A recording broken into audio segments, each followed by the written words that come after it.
The question also pops up about what is the appropriate tonality for this process. And I mentioned it yesterday, whatever is appropriate for the suggestions being given.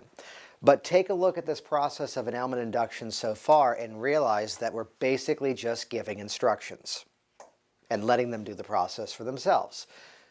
Let me give you the best thing to keep in mind in terms of tonality of this process.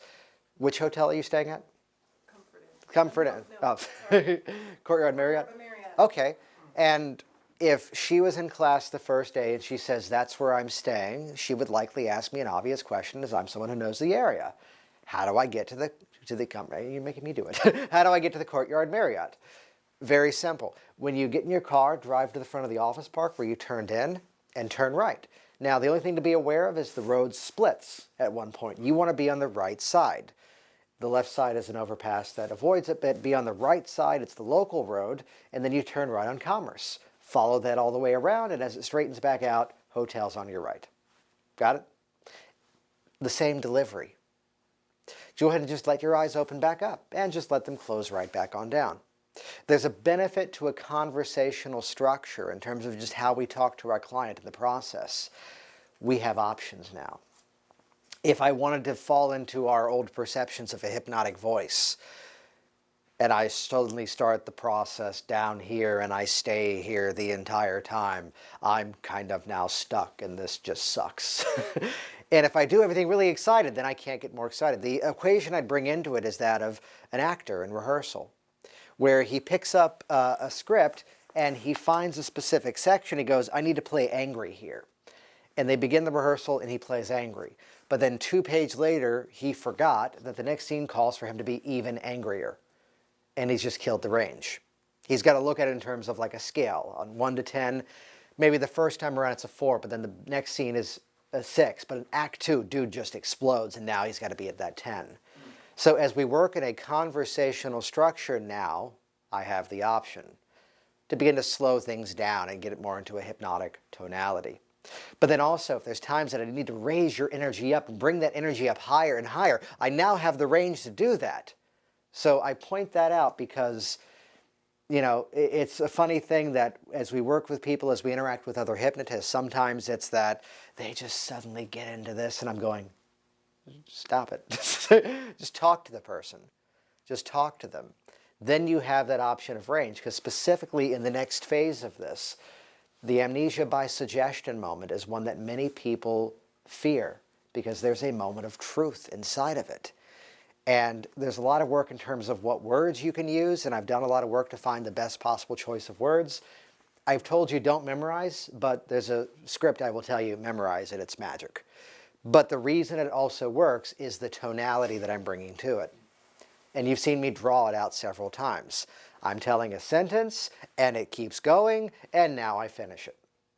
And I'm giving the suggestion through tonality of finality. And by doing that, then I get it very consistently. I want to point out, some of you may have seen this book before, or maybe even read it, Influence, The Psychology of Persuasion, Robert Cialdini. Anyone ever read this? Fascinating book, just power of words. And there's a specific study that I want to point out, because there's a thing I do in the session. I'm completely okay with whatever position you're the most comfortable here. As I mentioned yesterday, the whole bit about if their legs are crossed, uncross them. If they're doing this, change it. Maybe if we want to play with compliance, but I think there's better ways to get compliance in the process. Rather than just, like some stage hypnotists will shuffle people around from one seat to another just for the sake of building compliance. I think there's more artful ways of doing it. Simple instructions, like I said at the beginning of the Dave Ellman induction. Look at my hand. Take a nice deep breath in as you follow my hand up with your eyes. Hold that breath. And as you exhale, let the eyes close on down. It has the perception of one fluid motion, but there's about 6 or 7 specific pieces of instruction throughout that.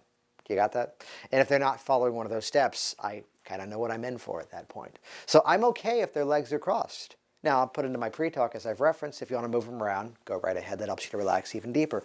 But specifically, this moment of, I'm okay with whatever position they're in, but I do need them in the process to have the hands on the sides of the chair for this experience. And the magic of how I do that comes down to one simple word. And let me read a quick excerpt from this, or at least just reference it. A study that was done by the Harvard social psychologist Ellen Langer. Basically, it was people cutting in line at a busy office to make copies, like a Xerox machine, and playing with a choice of words. And let me read it out of order. When they use the phrase, "Excuse me, I have 5 pages, may I use the Xerox machine?" In that environment, actually people were rather nice. 60% of them said, okay, go ahead. In another one, and again they're out of order, so I'm reading this out of order, when they use the phrase, "Excuse me, I have 5 pages, may I use the Xerox machine because I'm in a rush?" They got 94, a little bit higher. So the thought was, is it happening because I'm in a rush? Perhaps. Then they use this one. "Excuse me, I have 5 pages. May I use the Xerox machine because I have to make some copies?" Do you think that was lower or higher? What do you think? Lower. It was actually 93. It was nearly identical to the "because I'm in a rush." And through their testing, through their workshopping, it all came down to that word, because. And for the parents in the room, why can't I stay out past midnight? Because I said so. So maybe it doesn't work in that scenario. So they sit down in my chair, and the hands are probably in the lap, the hands are maybe crossed, whatever it might be. The way you're sitting is fantastic. And it's helpful if your hands are on the sides of the chair.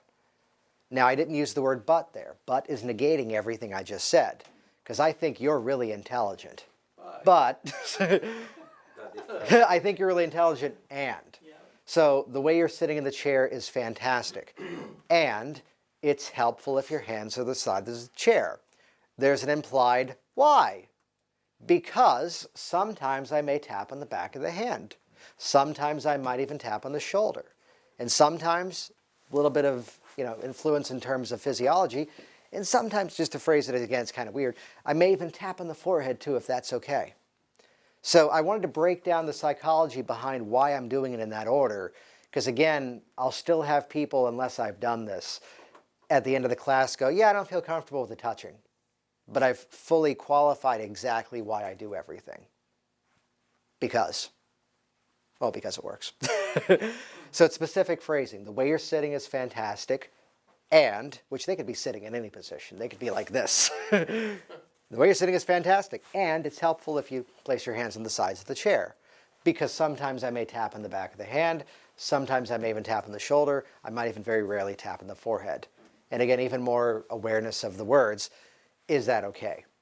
And as I did the demo in your room, I was already smiling and nodding before I got the question out, which already has you nodding, and yeah, there you go.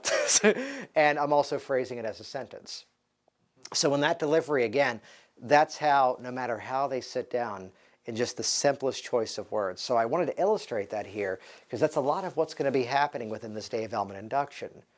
How I could have said so many more things to get that result, but instead sanding it down to the essentials, becoming aware of the difference between the words "but" or "and," and then becoming aware of just the power of the word "because." It could probably work if I just simply said, it's helpful if the hands are on the sides of the chair because that helps the process, without even quantifying why. But I want to get the permission to tap as part of the process.